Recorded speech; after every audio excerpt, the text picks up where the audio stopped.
Welcome to Learning Life Skills Together.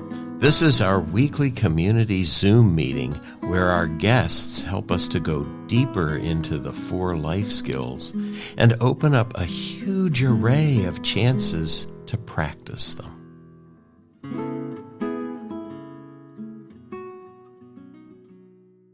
Hello, everyone. This is number 69 in our series of Learning Life Skills Together weekly Zooms. This time, we're beginning a new series of the 4 activities in learning life skills together. So we have 4 skills, we have 4 activities that we recommend to help support the skills. These are scientifically proven things that we can do with our kids that also help our mental health. So just as the 4 skills help our mental health, the 4 activities have ways that they support it as well. So we're going to start with walking, and we're just going to see where it goes. So, as always, before we get into things, we're going to do a little bit of a practice to help us settle in and maybe be more in tune with what we're going to be talking about, maybe even more in tune with walking. So, if you'd like, and if it's possible for you, you could close your eyes.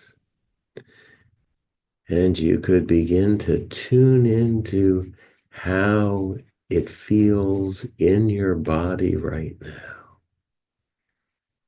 So this is the quickest way of bringing ourselves into the present moment where what we're doing is actually happening, right? We spend so much time in the future and in the past, and to get right into right now, we just need to use our senses, feel our body. So just noticing how you are right now. Maybe you're sitting, maybe you're standing, maybe you're lying down. And if you'd like, you could close your eyes, as we've said. Sometimes that helps us to get a little closer to how it feels in our bodies. Just feeling yourself right here and right now. Hearing what I'm saying is a way of coming into this moment, into what's happening now.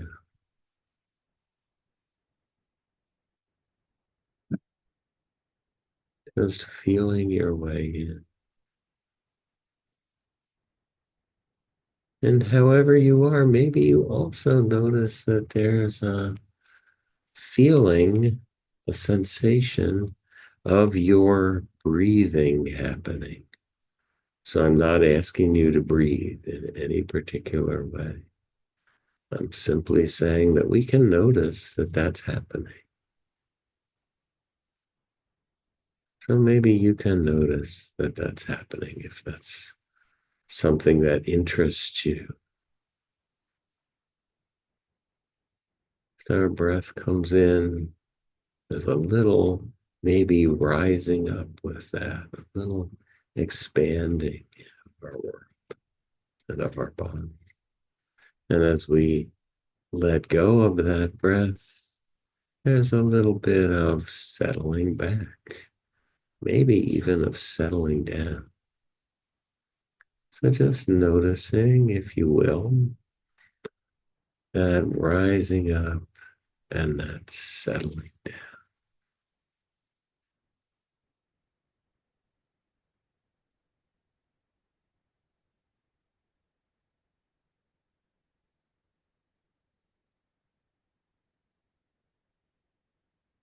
And as you're noticing, maybe you're noticing that there's a little bit of a rhythm to it. The breath goes in, the breath goes out, and it turns around, and that little sequence begins again. So the in breath and then the out breath, over and over.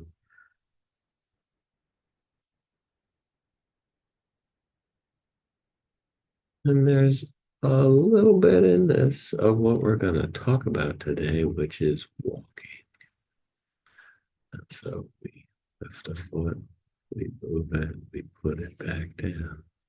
Now, not everyone has the capacity to walk. Not everyone can walk, and they do breathe, and they do have opportunities to move through the world. So when I'm saying walking, I mean it in the biggest way we can think of it, that we've got this up and down, on and off, that comes right essentially in our breath. And then the sense of moving through the world. That's really what it's about. So, in our last series, we took a look at some famous poems and famous things that authors have written. We're going to take the same direction this time. So I want to read to you while you're still just paying attention to your breath, your body. You're here right now. Paying attention to Walt Whitman's Song of the Open Road. He was a great walker, and walking comes into his poetry time and time again. So we'll just read the first few lines of this poem. Afoot and light-hearted, I take to the open road.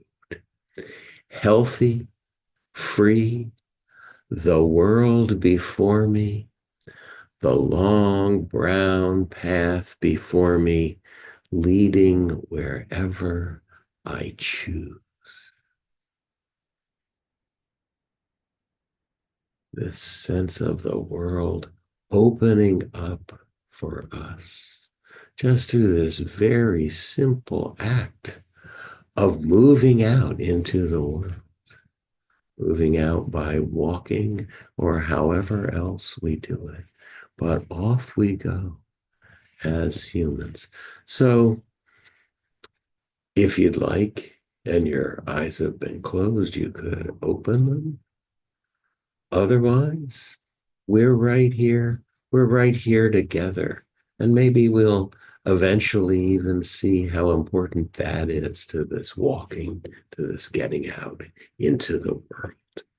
So, walking is the activity that we assigned to paying attention. And it certainly makes sense. Healthy and free, and the world before me, so we can notice everything. And that's one of the things that we want to really be able to investigate ourselves and to share that investigation with our kids, and whether we're a parent or a carer for children. So here we are. We have this ability to pay attention. And by going out for a walk, by stepping out into the world, we have so many things to pay attention to. All that there is around us, and not just with our eyes, but with our ears, with our sense of smell, even with our sense of taste as we get out there. And so this idea of paying attention to what's happening around us is a big part of what we mean by attention. And there's another layer, there's the other side of it, which is how do I feel inside about what I'm meeting outside? And so we start to notice that too. Wow, that's a beautiful sunset, amazing colors, and I can sort of hear the stillness that goes with it. Maybe a little bit of birdsong. And how do I feel inside? So it's a double investigation that we invite people into. It's healthy and it's free, right? This paying attention. So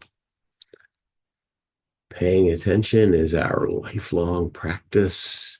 It's our lifelong skill of learning how we respond to this big world. And it's a practice that leads to others. So when we step out the door with the kids, we discover a sense of accomplishment just in our walking. Hey, we got to the corner. We got to the bench where we wanted to go. Just as simple as that.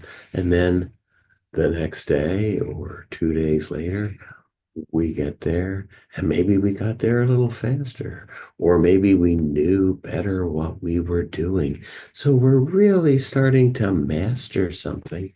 And this is a key skill, right? To be able to master what it is that we're doing. And so as we go along, maybe we notice that there are things that we really like to pay attention to when we're walking. It could be that we just like to pay attention to walking and how that feels and how can we go faster and how can we go better. And ooh, I'd like to go uphill. Let's find a hill. So we can just work at that level, or we can say, let's see where we go with this. We walk out, we start looking at the buildings in our neighborhood and what's going on with them and how they make us feel. Maybe there's a beautiful part. Maybe there's a beautiful garden that somebody has been working on, or a beautiful window box that's coming into bloom. So all of these possibilities are there to strike our interest. And there's always birds wherever we go, even if we're walking in the mall or walking in one of the big box stores, the grocery store, you look up, there's birds. And so bird watching is one of the things that we've been talking about for a long time, tying it again to paying attention.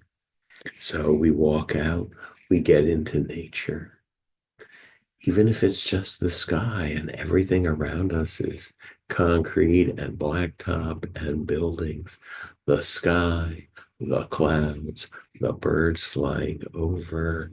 We are in nature and there's a connection for us, and we can notice how it makes us feel. And so, just from this, we have interests opening up in city planning, in architecture, in ornithology, in the weather, all of these things. Just right inside that, with your small child by the hand, it's all waiting for you, and it rolls on, as we've seen, birding, fishing, hunting, meeting the world at eye level and at walking speed. How much time do we spend in our world at a human pace? Right? We're on buses, we're in cars, we fly. Walking is an interesting way of looking. So, you know, this attention leads to noticing how we are and noticing that we can actually work with that. We can change it. And so that's the next step. That's the second skill that we're teaching in learning life skills together. And that goes along with awe and beauty. And so those just roll right together. You know? When we're out of balance and we're walking or not walking, we can notice that our walking can bring us back into balance. We can speed up or slow down and help ourselves regulate our emotions a little bit. But we do this unconsciously. We say, wow, okay, I've had enough of this. I need to take a walk. And we leave and we go and we walk for 10 minutes and we come back and we try whatever it was we were doing again. Sometimes we just need to walk away from whatever conflict we may be in so that we can get ourselves together. And walking helps us do that. It even helps when we're in pain. I mean, we see it every day in on the ball field. You get hit by a pitch, you walk it off. I mean, we say these things, we do these things. They're just commonplace, but they're really, really wise. And it's what walking can do for us. And so walking connects us to ourselves inside. It connects us to the ideas of awe and beauty, that next skill, that next activity, because we're connected to what's happening in the world. We're connected to nature. And then we're also connecting our brain up with ourselves. And so as we're walking, that walking motion helps us to think. Now, famous philosophers for 3,000 years have noticed this and called it out. The great philosophers of Greece 3,000 years ago were known as the walking school of philosophy. They just walked around town and talked and thought because the walking made it better. And so we're going to come back to that idea. But it's really worth remembering that walking helps our brain. It helps us to think. It helps us to be more clear about things. So one of our American famous writers, one of the early ones, Henry Thoreau, said that the moment my legs begin to move, my thoughts begin to flow. And so if we feel stuck, if we feel stale, we can get up and go for a walk. And our kids can learn this from us. So it's really important. Creativity comes out of walking. Clear thinking comes out of walking. So, this rolls into the idea of making something beautiful. And so making is another one of these skills that we talk about. So just as walking goes with attention and awe and beauty goes with working with our emotions, making things goes along with getting through tough times, with becoming resilient. So, when we're going through tough times, walking helps us as much as making. So we can simply use it to burn off the stress hormones that have built up because of the issue that we're facing or the pain that we're feeling in the moment. Maybe it was something that somebody did, and they hurt us emotionally. And so we get stressed out. We wear our body down that way, but we can clean it up, clear it up, and actually end up feeling better just by going for a walk. And walking just by itself, putting one foot in front of the other, gives us a place to focus. And it also takes us away, it takes us out of ourselves. There's nothing like a good walk to distract you, to bring you into the bigger world, right? The long brown path before me, leading wherever I choose, said Walt Whitman.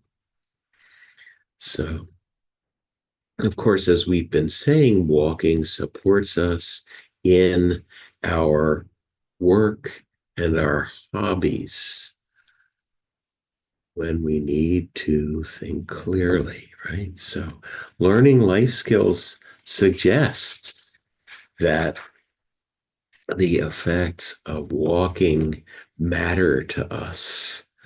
And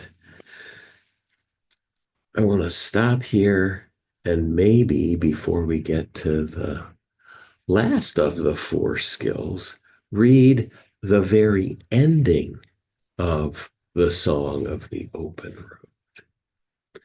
So it goes like this. So now it's not just Walt walking. He's taking someone with him. And he says, Camarado, I give you my hand. I give you my love more precious than money. I give you myself before preaching or law. Will you give me yourself? Will you come travel with me? Shall we stick by each other as long as we live? It strikes me that this is what we're doing when we put out our hand to the small child and say, let's go for. And it's not just a walk for this day, for this moment, for this reason. It's a walk that we begin together, and it's a walk. Shall we stick by each other as long as we live? Shall we go through the world together? That's the big question here. So this final activity that we suggest is belonging, and belonging belongs to effectively communicating.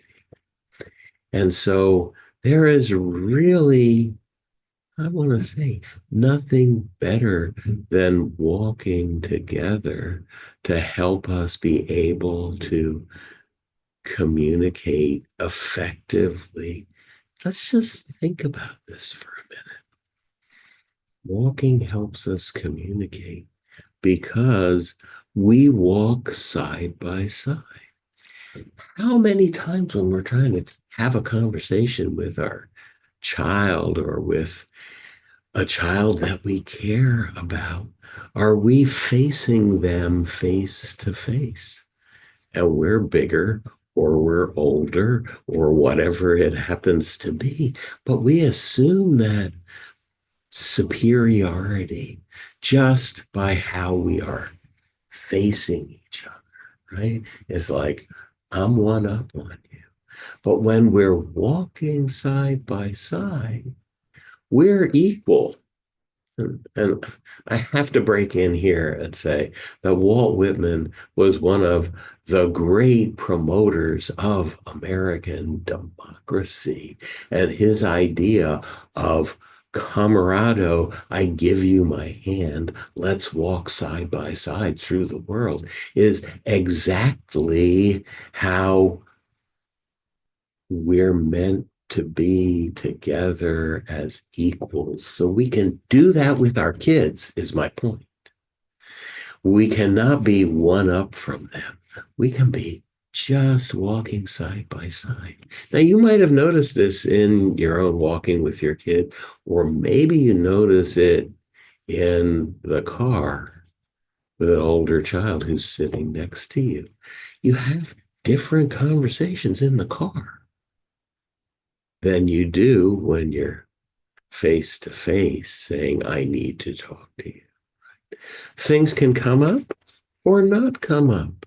We can bring things up and we talk about them. We can bring things up and we let them fall when we're walking. So it's really important, I think, to start to develop this habit of walking together.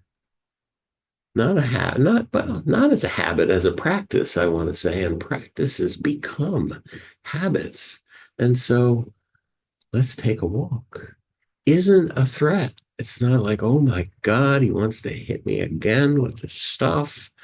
It's no, we do this a lot. We go out, we look at the birds, we look at the buildings, we do what it is that we always do. And maybe we have a really important conversation too. So, this walking side by side, I want to call it social walking. I want to call it walking that's real communication. And it is, right? You've had the experience, I hope, I trust, of walking with a beloved person, and you don't have to say anything, but it feels so good just to walk with them, or just to, as I say, get out in the world with them. Maybe it's in the car. So traveling together through the world side by side. How important is that? And why does it feel so good? So when we're walking with someone, we unconsciously, we don't think about it, we just do it. We synchronize our walking.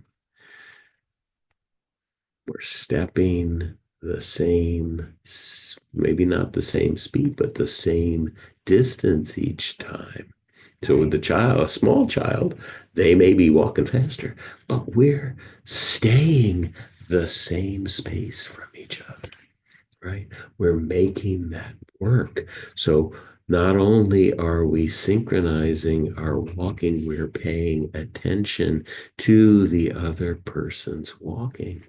And as we do this, they found scientifically that our breathing starts to synchronize, our heart rates start to synchronize. We become not two things, but something more like one shared thing, one shared being. We're paying that kind of close attention to each other in the background, and that transfers into the foreground, into what we're doing and saying. So all of us is focused on what's happening between us. Think about that for a minute. That's a moment of communication, as I say, when we're just walking or traveling along with someone and we're not speaking, but it feels good. And when we are speaking, it also helps us with what we're saying. Because remember, I just said that walking and the action of walking helps us to think and helps us to think more clearly.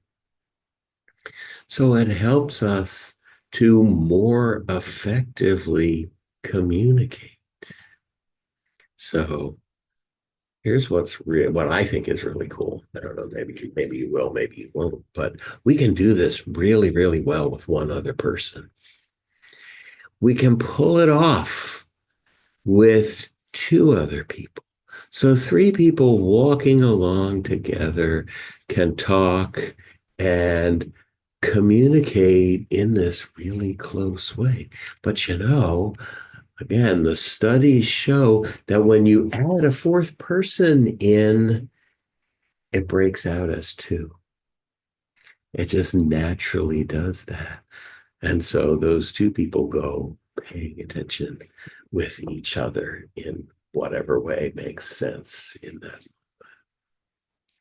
So it's built, walking as a practice and as a habit is built just right for parents and carers and the kids.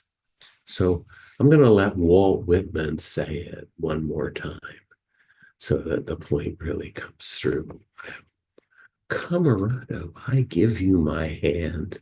I give you my love, more precious than money. I give you myself before preaching or law. I give you my real self, the one that just unrestrictedly loves you, he's saying there. Will you give me yourself?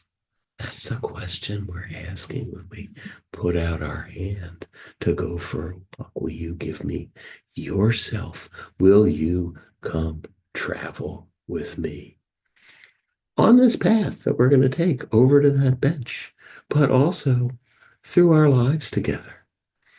Shall we stick by each other as long as we live? And so maybe there's an answer to all those questions. And maybe you know them already. Maybe you can find them out.